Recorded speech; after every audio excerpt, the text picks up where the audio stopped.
Here I'll be showing you all the upgrades and changes I've done to this RC car. And this is the team associated Nomad DB8.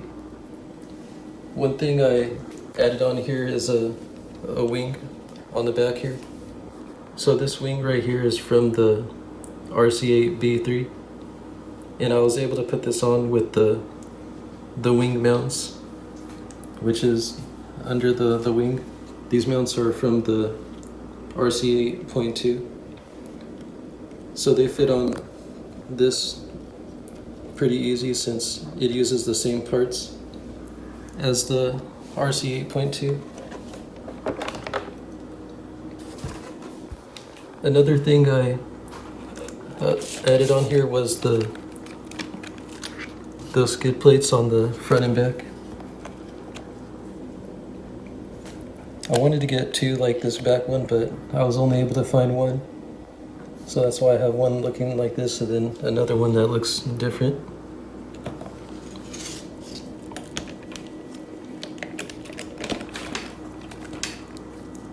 Another thing I changed was the shock towers. The front one is a carbon fiber, and then the back one's also a carbon fiber. So those are actually made for those are also made for the RC8.2, but they fit on the Nomad. So that's what the stock one looks like. The stock one's aluminum. So that's the back one. This is the front one. These are a little heavier than the carbon fiber ones.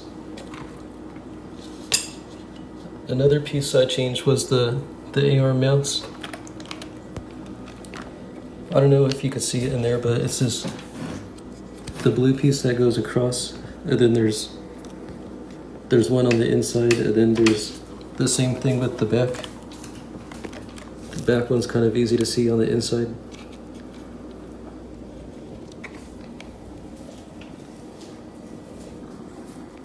On the inside and on the very back. So those are aluminum. Those are also from the RC8.2, the factory team. Those are a little lighter than the stock AR mounts. The stock AR mounts are steel.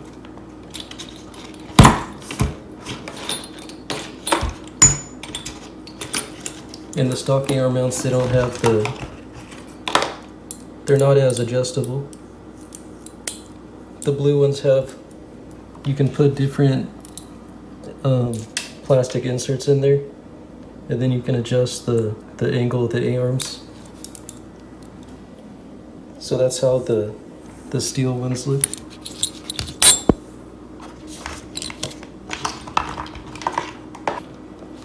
And then another thing I changed on here was the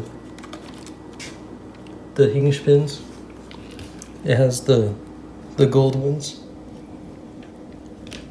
I put those on the front and back. The front ones are a little harder to see because the chassis is covering it.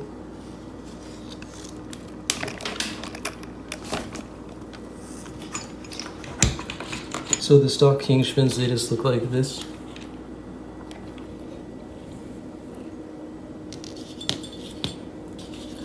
And then another thing I changed was the motor mount. This is from the RC8.2 factory team. With this one, it's a lot easier to adjust the motor because you adjust it with the screw from the top. And then the one that came with this RC car is like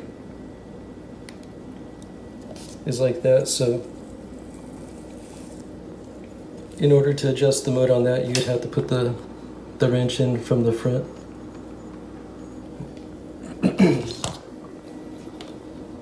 So I got most of these parts from an extra RC8 I had that I was pretty much just using for parts. These are the shocks that come with this car. I'm gonna change it I'm gonna put the RC8 shocks on there also. The RC8 factory team shocks. That's what that's these ones right here. So those will be, I think those look a little better, and then they have the threaded collar on there where it's easier to adjust, I think.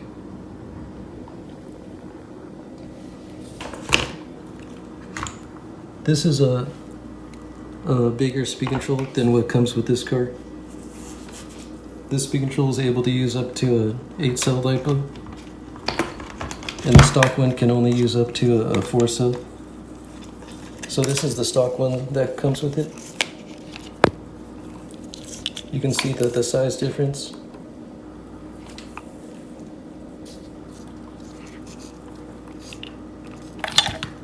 This one wouldn't fit on the mount there. A part of the mount had to be sanded down a little bit. So here's the mount where that speed control goes right here. In order for me to put this on there, I had to sand down this because this one's so big it hangs off over the edge a little bit.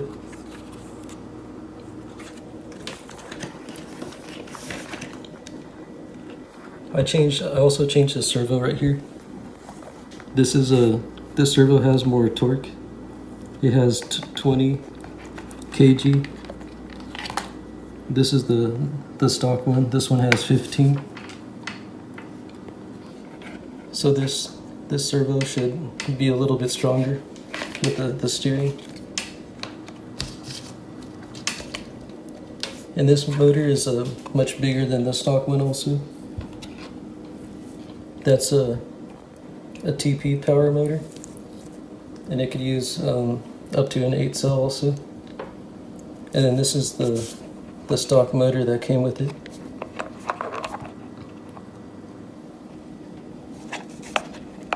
The newer motor is much longer.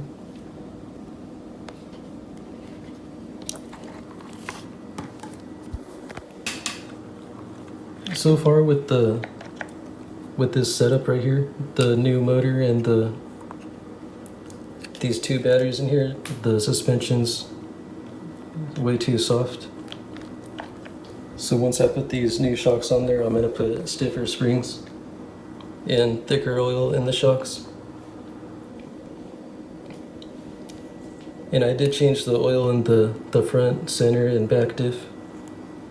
I think the stock oil is 7,000 CST. And then in the front I put 30K weight. The back has 30K and the center has 50K weight.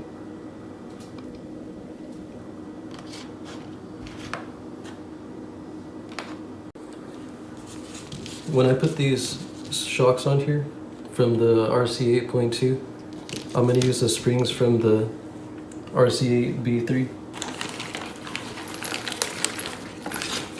So here's those are the stiffest ones you could get. And then here's the back ones, or these are the front ones actually. So those are the stiffest ones for the front. And then in order for me to use those on the older shocks, I had to get the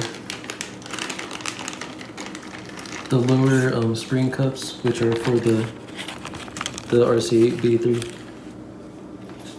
So with those, and then with the RC8 B3 spring collars, with those I'm able to use those springs on the older shocks.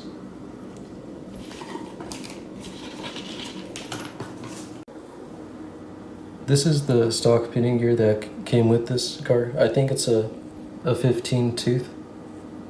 So I'll first try this one. This is a 22. This will probably work good just for driving around. So that's what I have so far done to this RC car. I need to adjust the servo and then connect that the steering linkage to right here, and then I still need to secure this switch down, and then besides that and adjusting the shocks, that's pretty much all I have to do. And then also put the pitting gear back on. If you have any questions, feel free to let me know, and let me know if you're working on any RC cars yourself. And thank you for watching.